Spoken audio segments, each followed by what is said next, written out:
Hello everybody, welcome back to Baton Rouge's Live Music's LiveWire. Tonight we have a bit of a different sort of presentation. My friend Del Moon, who is now living in Safety Harbor, Florida, came into Baton Rouge on some press business, you might say, because he is a journalist. And while here, we had a chance to sit down and talk about things we both went through in the past, as well as things he is doing now. And you're going to get a chance to hear some things, how Del got involved in the entertainment business, primarily from a journalistic frame. So the first episode is going to cover some of the early days, how he got here, how he got involved in the entertainment business, and the next two episodes will show you some different aspects of it. I think you'll find them all three interesting. So do sit back, enjoy. This is going to be a little bit different than we've had before, but I think you'll like it. So check it out, and don't forget to subscribe so you'll be made aware when those next two episodes come out. So we look forward to hearing from you with some comments, and sit back and enjoy. Del Moon.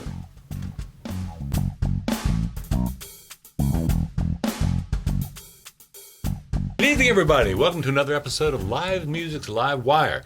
Tonight we have a very special guest with us, someone who I've known for probably 40 years, who's quite a person of interest. Why? Because he's a very interesting person.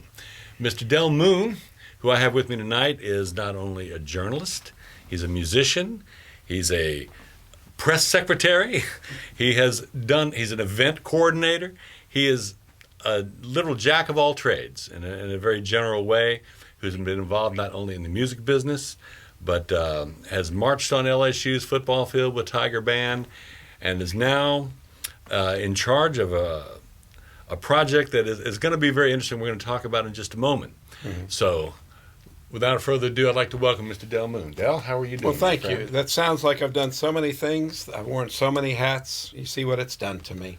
Well, I like to say God got even, because I had long hair when I was. No, grass doesn't grow on a busy street. How's that? Well, that's fine, and the grass is always greener over the septic tank. Well, I wasn't going to go there, but okay. Since you did, I didn't go there. I did not go there. No, you didn't, but now I'm going to. Okay. However, welcoming Del here tonight, this is somebody who we met back when we were in college back in the 70s. And that was a very interesting time. I think that certainly from my way of thinking, it was some of the best days of my life. Don't let my wife hear me say that. But Del, some of the stuff you were doing back then, you were involved with, back in those days, Pop Entertainment Committee at LSU. Right. Well, just a real quick down the road, I grew up in Southern California. My father decided to change jobs and moved to Pascagoula, Mississippi. I spent my last year of high school going from Southern California to Pascagoula.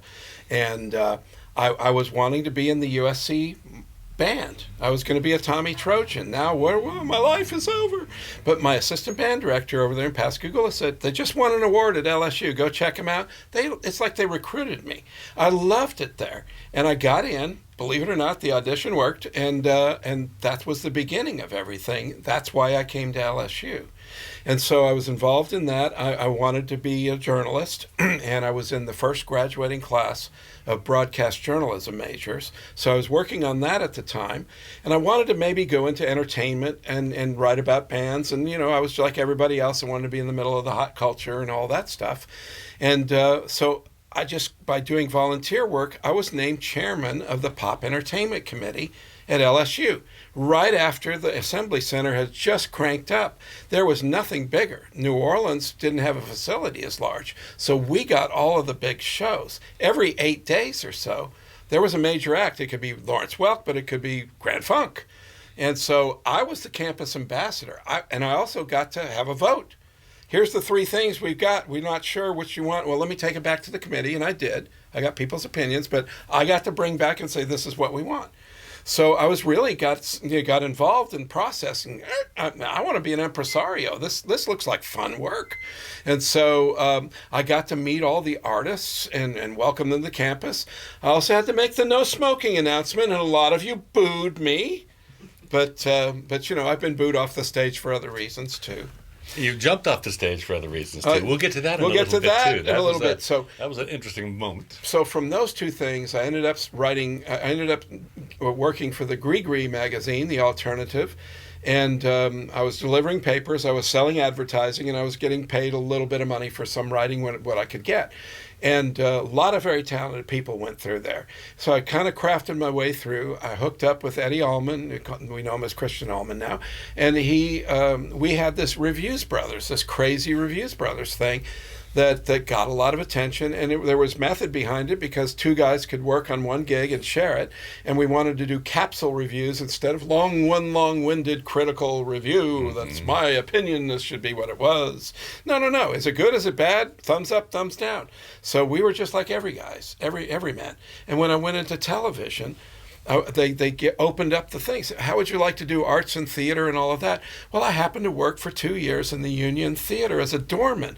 So I got to meet people like Carlos Montoya and Jose Feliciano and people that were in plays and Marcel Marceau. He speaks. And, Billy Joel. When I was in the committee, one of the first shows that I saw him, he was coming up. He broke out of Baton Rouge and Jackson in the South, and he was coming through on tour.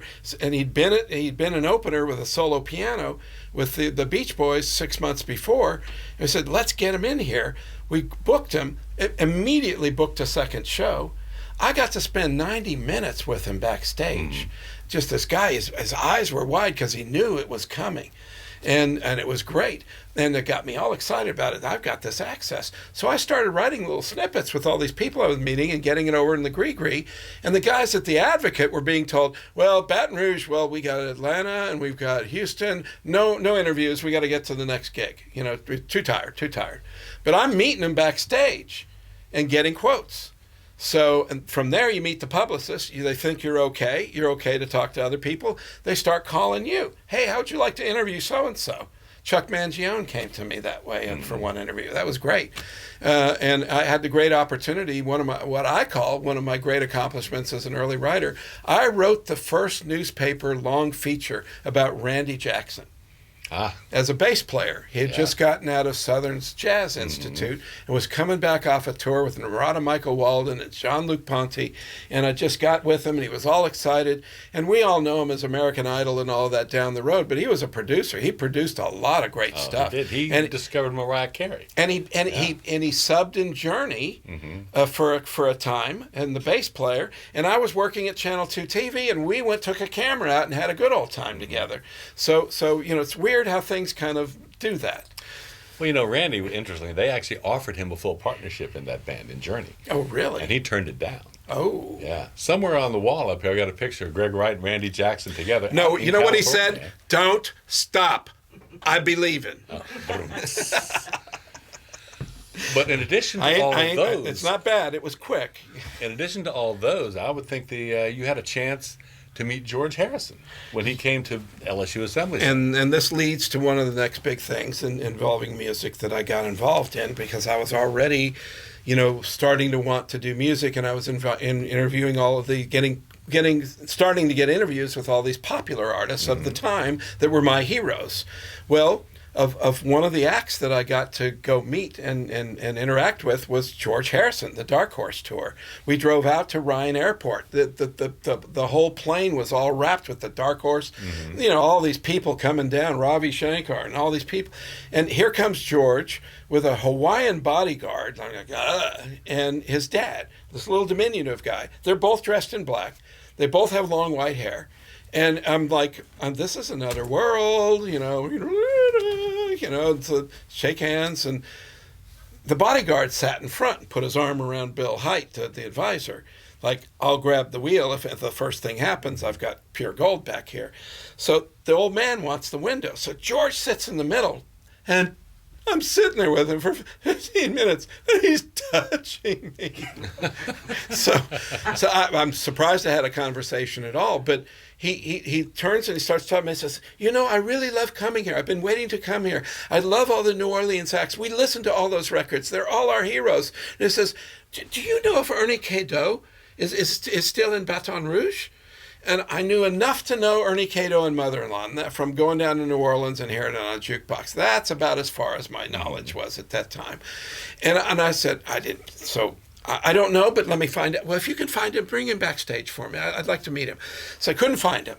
So I'll finish that story in a little bit. But as I went down the line, and started to get into more writing and more involvement. I started learning more of the Louisiana music and hearing about the history and realizing these guys are starting to die off. And everybody around here, it's so profuse that people take it for granted. Yeah. It's like this everywhere. No, people, it isn't. It's not like this everywhere. Louisiana has contributed more to indigenous and popular music than any other geographic spot on earth, and in more ways. Think about it. You know, there's more than, I mean, it was not just jazz. It was, you know, it was the whole Cajun French influence. It's the Upland Anglo string bands. It's the Louisiana hayride that was a morph of all of those things. And they all swamp pop. It's all these things. Gospel, blues. We own a big chunk of that blues. I'll give Mississippi half of the blues. I'm being nice. They put a sign at their entrance that said, "Home of America's whatever." I don't even want to remember what the slogan was. I was trying to get that on signs in 1983. And then it would have been actually true, because it would have been all of America's music. And my statement, I'm trying to sound like I'm raising up, but I'm thinking back to those times. But my basic statement is that we've contributed more to in all of that, and that it's a natural resource. It just keeps bubbling out of the ground. We need to foster it. We need to recognize it. We need to make it a good living for these people. A lot of them got ripped off coming up. Yeah. And that can create tensions within communities and within peoples. Well, Little Richard's a great example of that. How for many years he was taken advantage of. Pat Boone had the big hit with... was that Tutti Frutti? Tutti Frutti. Tutti Frutti was the one, and quite frankly, yeah, Little Richard did get a check, but it's not the same check he'd have gotten if he was the guy that originally did it and came out at the time it came out. And there are many, many examples of that.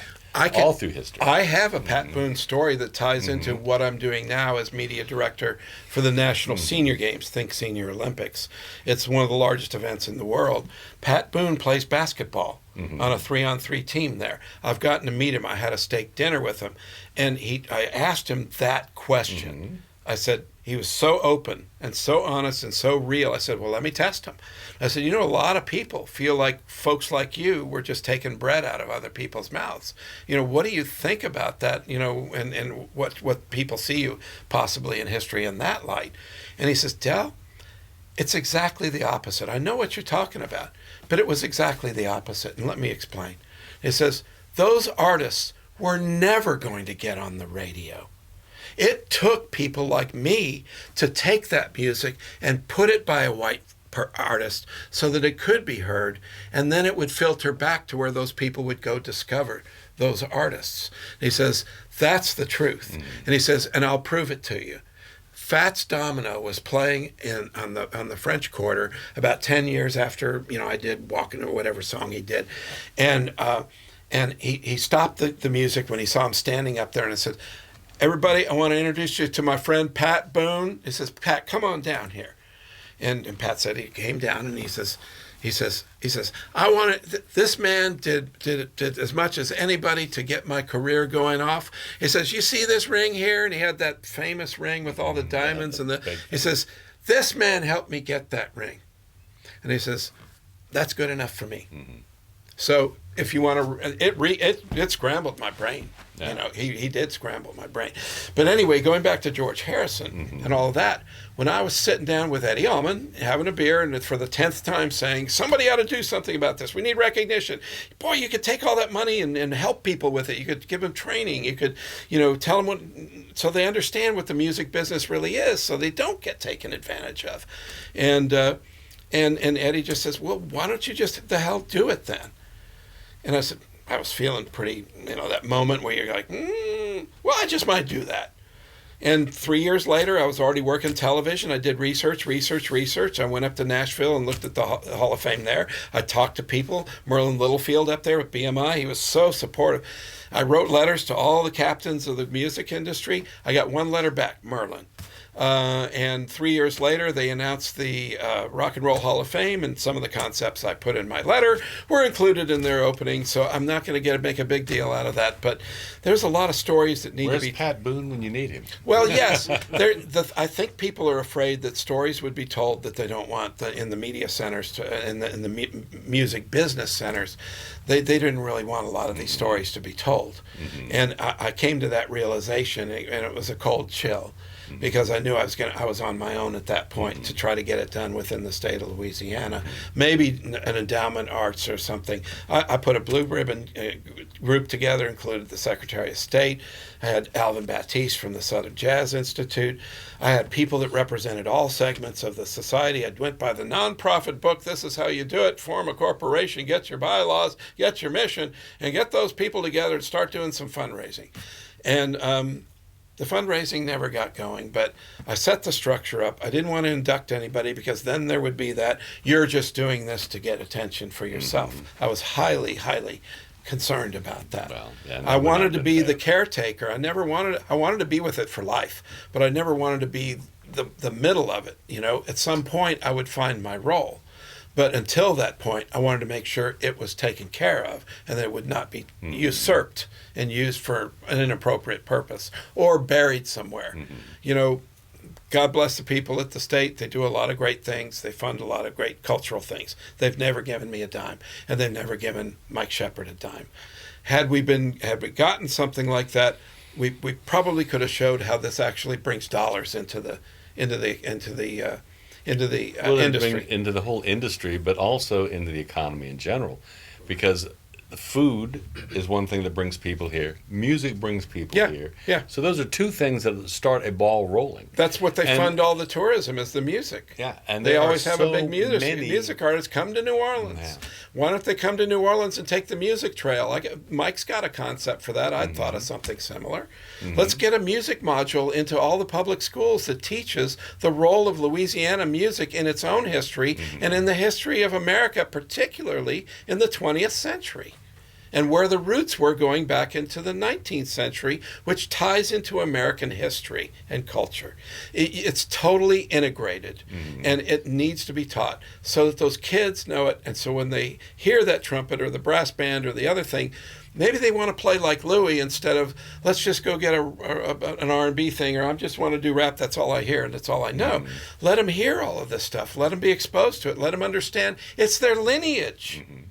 And they should be pursuing it if they feel that they feel the call. If they hear the drums from Congo Square, if they can hear the drum beat. Yeah, I feel the spirit rising right now. Sorry, I'm so dramatic. They start cameras, and I just kind of. That's actually very good, because I think everyone needs to hear a little enthusiasm about a concept that I think is long overdue, and also would be enriching to everyone involved.